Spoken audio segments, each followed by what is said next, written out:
Knockdown with a clean, straight knife. I like to use a 6 because it's straight, easier to control.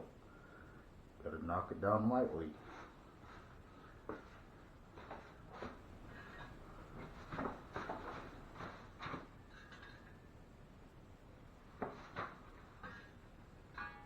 The knife's just going over. I'm not even pushing down on the knife. It's just gliding it. I'm just gliding the knife flat.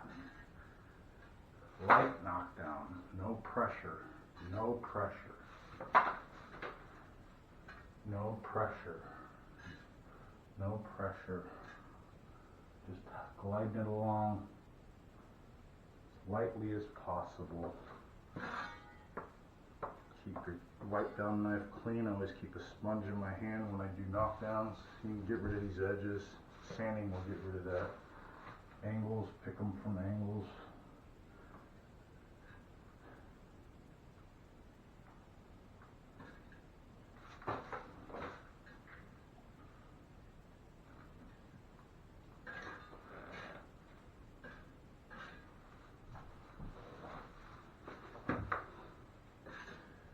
Double check different angles.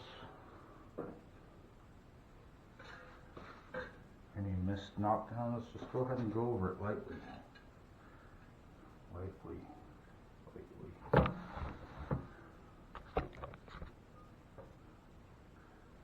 Lightly. Lightly. Overspraying and hit with a sponge, or just let it be, and the next day when you sand it with 150 grit sandpaper or sanding block, you'll get rid of that spray.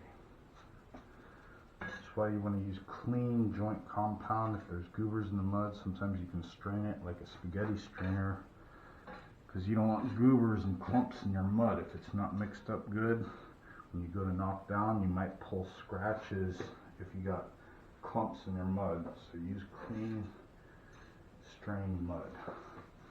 So yeah, nothing to it. Pull your masking. I know everybody wants to leave masking up overnight because they're going to paint the next day, but just pull your masking and remask it when you paint. All this masking has spray texture on it, so you want to get rid of the mess now. Remask to primer and paint.